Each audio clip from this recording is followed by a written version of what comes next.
Who wants a bum massage? I'm sorry. Like, I don't judge. If you enjoy bum massage or need it in your car, okay? Don't judge. But I would pay $0, zero.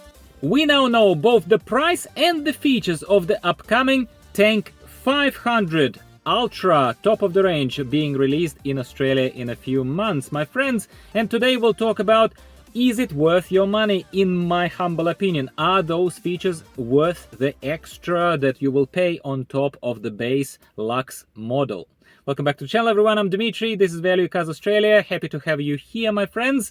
And yes, very excited to continue talking to you about Tank 500. Last time we spoke, I simply expressed my opinion that it's a massive deal that GWM is releasing Tank 500 in Australia. It will be a great competition to Toyota vehicles. We had a lovely conversation in the comments down below, and I would love to keep going and keep talking to you about this and express my opinion about the pricing and the features of the Ultra model. Before we continue, my friends, very quickly, the sponsor of this video is my own sister channel, Auto Gear Reviews, lovely channel that I created specifically to address the needs of a lot of people who in my community expressed interest in essential car electronics, discounted car electronics, dash cams, wireless CarPlay adapters, head units, and that kind of stuff. I speak less now about that stuff here on this channel, on Value Cars Australia. Gear over there. Thank you very much for your support. Okay, so let's talk about the Tank 500 Ultra. I'm a big supporter of GWM brand. I think they are one of the most solid, if not the most solid, China originating cars on Australian shores, at the very least, at the beginning of 2024. And Tank 500 is a highly anticipated vehicle because it fills in the niche of a much needed off-road capable, very off-road capable 7-seater for families, for off-roading enthusiasts, but for people who would like to also drive a nice vehicle of what is known, at least in Russia, as representative class. It is basically slightly fancier, big, kind of like, I am fancy, but I didn't spend too much money on an exorbitantly priced Land Cruiser 300. That type of crowd, right? And we spoke about the base model, the Tank 500 Lux coming to Australia in the ballpark of pricing, at least as it's announced at this stage, around $66,490, which is more than fair for such a massive, lovely vehicle. More than fair, in my humble opinion. Of course, everything I say today is subject to me actually touching everything with my own hands and test driving the car, hopefully in both configurations, both Lux and Ultra. So we will keep talking about this. But so far, so good. So far, the news are great. The lineup of features is great. The reviews from Russian channels are really good. No, it's not a tank. It's not a TLK 300. It's not a Land Cruiser 300. It's not pretending to be. But it certainly swings for the fences. It's certainly for that price category. It tries to give and pack as much value into this more than modest, more than fair price tag. Now, finally, GWM has revealed the pricing, officially pricing on the Ultra model, which they didn't do before. So this is what we're talking about. So the Tank 500 Ultra Hybrid is going to be retailing in Australia at the price of $73,990, so close to $74,000. It also offers us a list of at least indicative features, and there are about 7 of them. So it costs about $7,000 more than a Lux version, than the base version of Tank 500, and it offers you 7 features. So if you would like this alignment, let's kind of play with that idea. Will these 7 features be worth $7 extra that you would pay for it? Okay, let's take a look at the features. I made it easy for myself. I even wrote them down. What is Ultra Hybrid giving you on top of Lux? It gives you leather seats, leather insets. I don't think the whole seat is going to be leather. I think it is trim. It is going to have a proper, true leather elements of it. Okay. Remains to be seen how nice it is. Yeah. So please, once again, asterisk is here, up here. Yeah. So we are going to double check. But so far we have to take it at face value. So leather insets in the seats. The seat is going to be, the front seat is going to be capable of massaging your bum. Okay. There will be a second row shade built into the car, one of those that are probably retractable on a spring-loaded kind of thing. So second row shade. 64 color ambient lighting for special mood setting. A non-feature as far as I'm concerned straight away. So that was the 8th feature that I didn't even count. Who cares about it? 12 speaker, infinity based, high quality, presumably relatively high quality sound system. Okay, yeah. Side step, retractable side step. And the electronically operated frontal differential lock. So the Lux comes only with rear differential lock, and the Ultra comes with a front differential lock as well. And finally, some kind of something softer closing of the tailgate, whatever that means.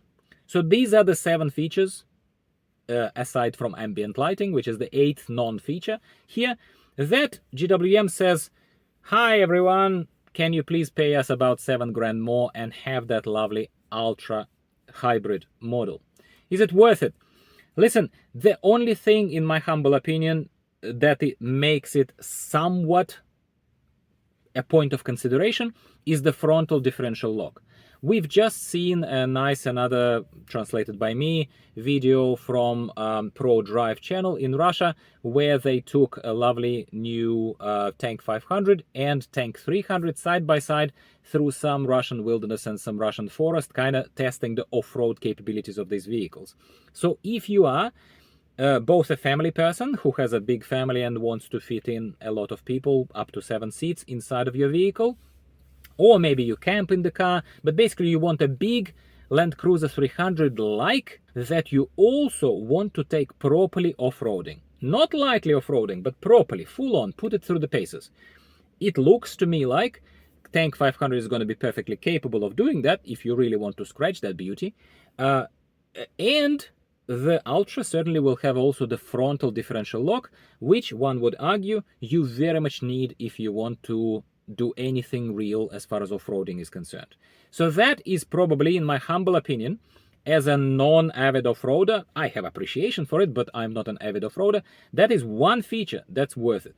Another feature that is somewhat also is of some value, I'm not saying $7,000, I'm saying some value, are those improved speakers and that infinity system that's going to be the sound system. As you know, of course I use sound in the car when it's just wirelessly connected through the built-in electronics of my vehicle, and I listen to YouTube podcasts. Like, I use sound, but I'm not a music fan enough to pay extra effectively to make sure that my car has these boom boxes everywhere and just and I just have this super impressive of all of my surroundings with the lovely sound system. Sound systems in the cars, as far as I'm concerned, as long as they are not dingy and cracking and horrible, they are all fine. Because if you are really such a massive music fan, well, have a special music room in your house, or have highly expensive headphones where you will hear the bass and everything else you need, and that's it. But your car is, in my very subjective, very casual, let's call it a casual opinion, yeah, you tell me, what am I missing? Oh, Dimitri, you're missing, my man. Talk to me in the comments down below. Let's have a nice conversation. But in my opinion, the car is not a place for you to enjoy the intricacies of music. Simply because, you know why? Because it is not starting and ending with just a sound system. Of course, it's a massive part of it, but it's also in sound insulation, it's in the road noise, it's in the ambient noises from the outside. Do you know what I'm saying? So if you're serious about it, of course you can and should enjoy your music, but at the same time, let's not pretend that a car, any car, is a perfect condition for you to enjoy that a little bit of a nudge of a higher quality sound. Do you know what I'm saying? Am I wrong here? You tell me, let's agree to disagree or whatever, but in my opinion, okay, it's a big, long now, ranty nod towards the infinity system, but at the end of the day, do you really, really need like tiny bit better sound inside of your car? Who cares, dude? Put your headphones on or stay at home and listen to it, nah? And everything else, I'm referring again to my lovely post-it note here, handwritten post-it note. Differential lock, 100%, 100%. The sound system, I'm glad that I actually looked at it. Sidestep. Okay, that's just laughable. Yes, it's a taller vehicle. Yes, it will help some people. But if you watched my videos translated from Klubny Service, of course, lovely Ilya from Klubny Service, who calls it a spade and disassembles these cars and stuff, he is a massive dude. He's a 150 kilo massive bear of a man. So he said, jokingly, but probably there is truth to it, he says, if I put my full weight onto this step and use it as a proper step, as it's intended to be used, I will tear it off. So for me, paying extra or basically allocating this $7,000 extra budget towards that step and saying, wow, awesome, look at this retractable step. Mate, that's a toy. It's nothing. But if you're an averagely sized lady or an averagely sized dude like me, yeah, I guess you'll step on it. But is it worth your part of that $7,000, which at the moment it looks like we are dividing that $7,000 as far as value is concerned, not into 7 parts of these 7 features, right, that they added to Lux, but between about 3. Come on, mate. Sound system, differential lock, side step. These are real features they're adding. The rest of it is, who wants a bum massage? I'm sorry. Like, I don't judge. If you enjoy bum massage or need it in your car, okay? Don't judge. But I would pay $0 for it. Ambient lighting, don't get me started. Leather seats, hey, these are not leather seats, and I'm sitting in Subaru Outback. These are fake leather, okay? And they are lovely. They are nice seats, okay? If the fake leather in the base / Lux model of Tank 500 are anywhere near nice as these ones, and we will check, stay tuned, yeah? Once they have the car in stock, once they have Tank 500 available at the dealerships, then it's going to be good enough for majority of us, or average mortals, okay?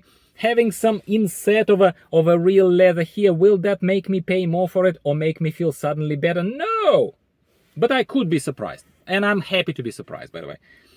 What else? And I'm not seeing anything else. The softer closing of the tailgate, I don't know what that even means. We're going to see it. But I doubt that I'm going to take a look at it in real life and say, wow, that made all the difference. Let me pay extra $7,000 for it. These are my thoughts, my friends. The drivetrain of the car is not changed. Differential lock will make a difference, yes, but it will make a difference only to a small subset of people who are going to be using that lovely Tank 500 in the top version for serious off-roading. It's capable, but I don't think that many people are going to do it, but maybe I'll be surprised. As far as most importantly, as far as the engine is concerned, it's the same hybrid engine, 2-liter petrol plus hybrid capability, yeah? So it's not like this extra money gives you a diesel engine, for example, yeah? Or increases your towing capacity. Or does something else that will make you look at it seriously and say, oh yeah, awesome, it makes me tow a boat or something else. But at the end of the day, also another kind of point that I will make and wrap up this video in a second is that what is this difference in price? It's about 10% of the vehicle value. So it's about 10% of a difference between the 66,490 and the 73,990. About 10%. So everything that I listed to you, my friends, is it worth the extra 10% of the value of the vehicle? Overall, I don't think so. But only because I'm not an avid off-roader and because I don't need that differential lock, which absolutely you cannot get any other way. That's the only probably feature that is like, yeah, if you're doing a certain series of off-roading, you kind of need it. Cool, nice and stuff. Aside from that, I'd say no. However, overall, what I want to wrap this video up with, I still believe that Tank 500 from Great Wall Motor at $77,990, it is still a massive value overall compared to ridiculously, absurdly overpriced Toyota Land Cruiser 300 that are ranging anywhere from 120, 125, whatever I'm going by memory, and further into orbit of 140, 150, whatever the hell else you want to pay for Sahara version of it. Yeah, it has a diesel drivetrain. That's a different story. Tank doesn't give it to you. But also this whole price, even at the top version of 73,990, is still half of the price of your Toyota Land Cruiser 300. Surely that will attract attention of a lot of buyers. A lot of mere mortals who want a nice car, very nice car, but not at a ridiculous waiting times, not at a ridiculous price tag, surely. Talk to me in the comments down below what you think. This is what I think. Now, time for you to tell me what you think. Am I right? Am I wrong? Do you share some of my thoughts? We don't have to agree. Never. We never have to agree. But as long as we remain mutually respectful, that's all I ask. Please visit the sponsors of our channel, which happens to be my other channel. Auto Gear reviews for any essential car electronics, discounted products for your vehicle, wireless Android, auto adapters, dash cams, some clothing even. Hey, dress up nicely when you're in your Tank 500 Ultra. You gotta look nice, man. And I'll talk to you next time about something else, usually cars, competitor brands, and that kind of stuff related. Thank you for watching. Goodbye for now.